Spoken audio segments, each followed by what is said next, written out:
היום, חוץ מזה שאני פה עם חברים ממש טובים, מיכל מאחוריי ובלדי נאומקי שיושב לצידי. בלדי, מה העניינים? אתה בסדר? אהלן גרי, כן, אני בסדר, אני מתרגש לשבת פה, כי בינתיים הצגת רק אותי ואותך ואת מיכל, אבל נכון, יש עוד כי יש לנו איזה סוג של הפתעה אצלנו, ובשביל זה אנחנו הולכים לבקש שישים את האוזניות כדי שיוכל להבין מה קורה. אתה תבקש בעברית, הוא לא יבין. אני יודע, אבל בגלל זה אני ביקשתי ממך שתצטרף אלינו ותעזור לי. יש לנו מין סוג של הפתעה ממש נעימה בשבילכם. Actually, this is one of the most interesting people I know on earth on the last year and a half. Mr.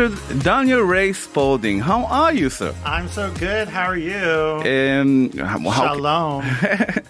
You're one of the best creators I know on Instagram lately. Since actually the 7th of October beginning, I actually called you a minute ago a beacon in such a dark actually place in the history of Israel. And you were one of the only influencers on Instagram, they were actually telling the truth or actually coming and explaining our side of the story, the moral side. So that's why I fell in love with you and your lovely and amazing actually stories on Instagram. And now you're in Israel for the last, if I can recall, from May. Yeah, I came here for March and April, and then I went back to America for May, and then I came back the beginning of June. Yeah. So the beginning of June, you actually you were here. You were at the Pride Parade, which was actually annulled for a week because of the war with Iran, and you were actually here during this war, the 2-week war, and then you came back to the state to Canada, and you came back. No, I've been here since June 2nd. I was here during the war. I survived with everyone else in my little bomb shelters with all my hot gay guys. I saw the videos with the soldiers. We got some good house parties in before we had to shelter in place. So actually, the comic relief that you gave to the people who actually didn't know our side of the story about being attacked by missiles, about trying to live a normal life. Well, I don't think it's not necessarily that they don't know; it's that they don't care. And they're evil. No, there actually is a voice which is louder, and it's evil. Yes, exactly. The world became very evil, and this is a very long-term plan that's been activated, and it's very scary. And so, however I can be a part of the cultural change that needs to happen for Israel, I will be happy to do that. I see a lot of people haven't come to Israel because of they're scared. But leading up to the war, the boycott, sanction, divest movement, and all of this anti-Israel propaganda that's been happening online and in universities. It's subversion. People fundamentally don't understand the country. Your history has been rewritten many times. To the point at which little children in primary schools in America, in their textbook, have a lie about Israel. Like there's anti-Israel Palestinian propaganda. That's not even propaganda. That's in the textbook studies. In American schools. It's been more than. This has been like decades in the making. So you have a lot against you, and so whatever I can do to show how beautiful your country is, and to help you, and it's for me, it's a moral obligation. Correct me if I'm wrong, but you weren't an activist before this. I'm still not an activist. I'm just a comedian who has a perspective and a point of view. Everyone has in the Western world, every single celebrity or comedian has these like political, oh my God, but it's just when you're not in alignment with the group think that you're an activist. I'm not an activist. I'm just a person who has moral clarity. That's it. The moral clarity, who everybody thinks that's it comes within, supposed to surface whenever you think there's something going on, if it's bad or good, doesn't come to anybody. And actually, from what I see on all my visitings on social media, you can also get just that side of what's going on and how many babies are being mutilated by Israeli bombs. They don't even ask the question how it started or actually why is this happening. That's why I liked your videos, because you started talking about the beginning of this and how it started. And you're blaming us, but we didn't start this war, and you say it loudly. Well, but people also don't fundamentally understand radical Islamism and jihadism. They don't understand what a shaheed is. They don't understand martyrdom. Especially for a young kid growing up in the West. They think it's cool to say from the river to the sea and don't really understand what it means. They fundamentally don't understand how evil and sick these jihadists are and how radicalized they are. I think it's one of your videos. It's a very unpleasant thing to think about, that people would want to intentionally put people in harm's way or children in harm's way for the photograph and the image of people being hurt, to try to, attach that to you. You were forced into this war. Yeah, and I'm so glad you speak for us, and I'm really grateful for it. Let me talk about something nicer, if I may. Sure. You're actually quite tan from your visit to... where were you the last 2 days? Well, I flew down here, traveled to Eilat, which is a great little company for tourism here. They flew me down from the Viv, as I call it, the Tel Viv, Aviv. And I had a fantastic time here. I went to the Dolphin Reef, and I went to the relaxation bath at the Dolphin Reef. We are very proud of it. Yes, it's beautiful. And I went to fabulous restaurants, and I went snorkeling for the first time. Snorkeling? Oh, that's cool. Oh, my God. I felt like the Little Mermaid. And after that? Did you see our neighbors, maybe? Yes. I went to a fabulous, sexy beach party with all these hippies as well. I love the Eilat hippies. You love them? I love them. Oh, you came at the right place at the right time, actually. In July, it's quite sassy. Yeah, you have hippies and you have arseem. Actually, most of the time, it's one of them. It's Eilat is kind of like the floor. It's a bit like Las Vegas. It's a bit like Miami.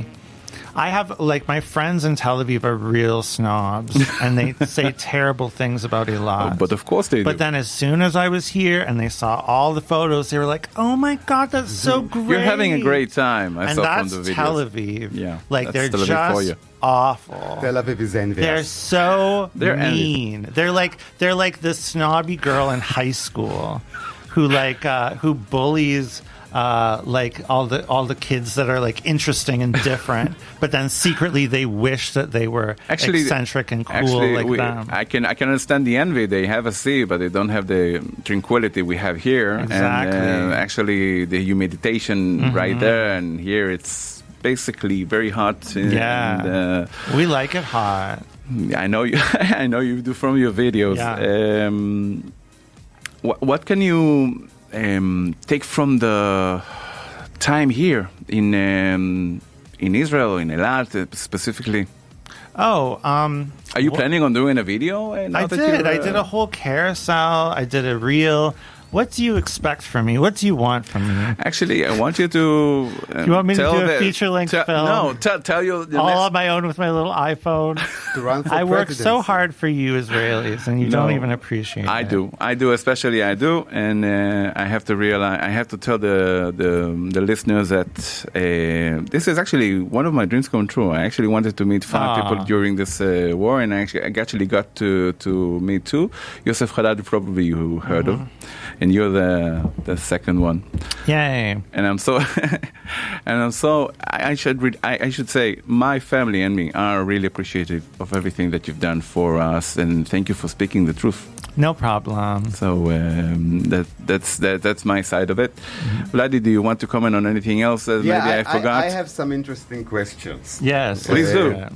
Which turn you took wrong to get here? No, I'm joking. You openly gay. Yeah. You're part of the LGBTQ community. No, I'm not. No, you're not. You're an outcast. I'm just a power gay. No, I don't want to be in that. Those people are crazy. Except for the Israeli gays. They're all great. All right, let's talk about them. You've been in the Viv. Yeah. They have this the majority of the gay community stayed there. You came to Eilat. Have you met some of the LGBT community here? Did you notice them? I think there's gay people all over Israel. Israel is a very pro-gay, like Jewish people in general are very pro-gay. Like even in Jerusalem, I think that you guys estimate the internal problems that you have in this country. Like I think you're a little dramatic sometimes compared to the rest of the world. Like Israel has it really good. So you don't feel the Israeli people, let's say the more conservative one, look at you and see an openly gay man?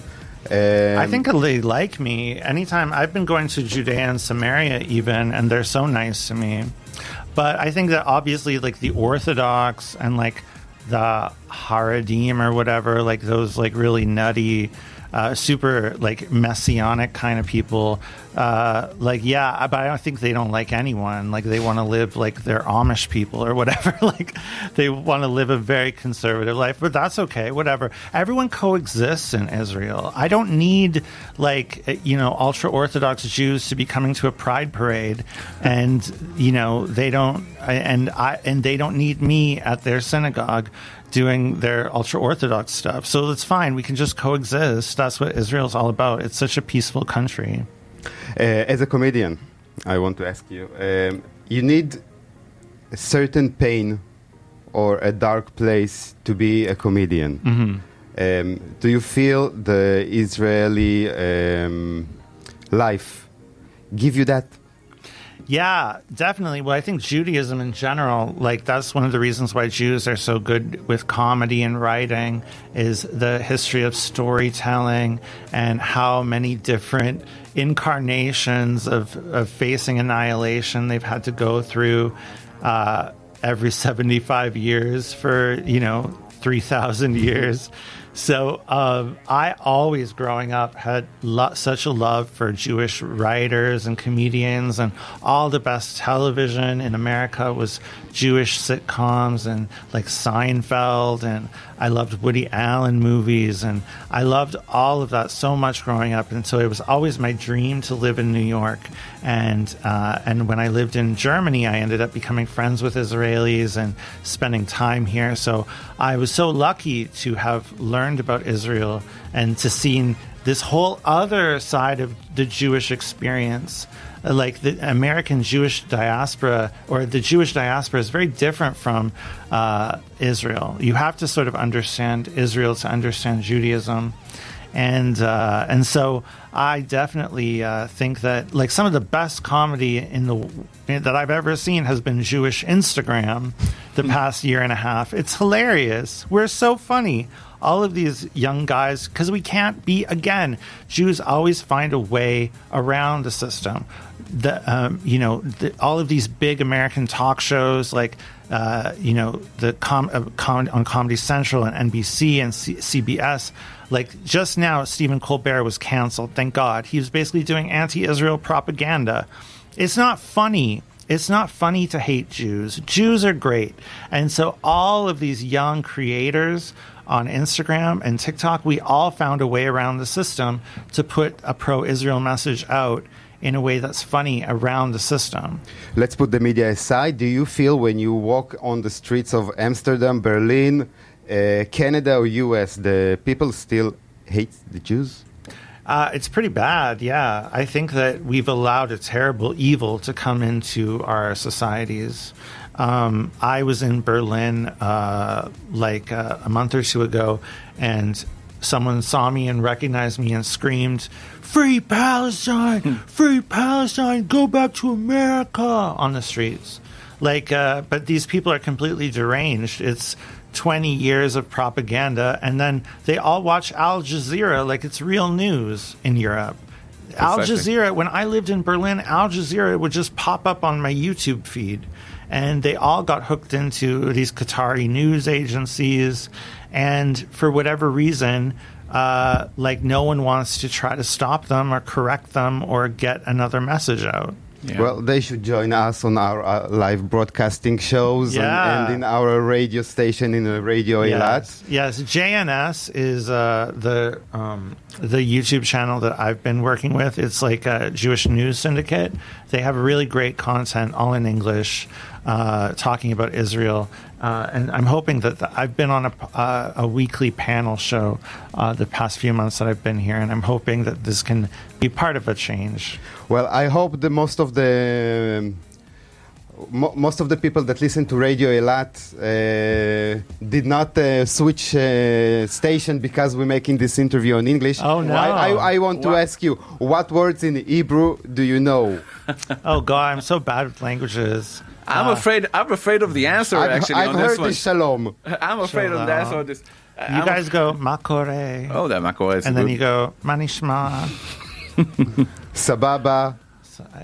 Yeah, I don't know. I don't know what that means, actually. I don't know. I'm really bad. I had to learn so much about like Soviet propaganda. Soviet propaganda. Yes, and about like I had to learn so much about like Middle Eastern politics and all this stuff to understand Israel. So I can't also learn Hebrew. Actually, when you think about it, we are so special in this country. If you think about it, you have like actually an active 3 borders which are at war at this right second. As we speak. One of them is us with the Houthis. Yes. And we are doing right now a news bulletin where a gay comedian, a gay superstar, if I may, is actually talking about his appreciation to Israel. So I want to thank you for that. Actually doing a news bulletin about that and not about anything else. Daniel Ray Sspoulding, I'm so happy that you were here and so happy that I actually got to interview you. This is one of my dreams come true. I actually said that a few times. Thank you for everything you're doing, and thank you for everything that you will do. And we hope to see you again soon here in Elat. And please do more videos. I will. Vladi, thank you very much. Thank you, guys. Thank you very much. Have a good morning. Enjoy your time in Israel. Come back again. Follow Daniel Ray Sspoulding on Instagram. Daniel Ria'n Sspoulding. I'm sorry, Daniel Ria'n Sspoulding. Please. It's okay. I'm so nervous. Powergate in Elat. We'll be right back. גרי, נהנית? אני בסוג של חלום כרגע. נכון, איזה כיף. זה המתנה שלנו לסוף שבוע בשבילך. תודה. אנחנו רוצים להפסקת פרסומות, מיד לאחר מכן חוזרים עם מוזיקה. תישארו איתנו יותר על אילת 102.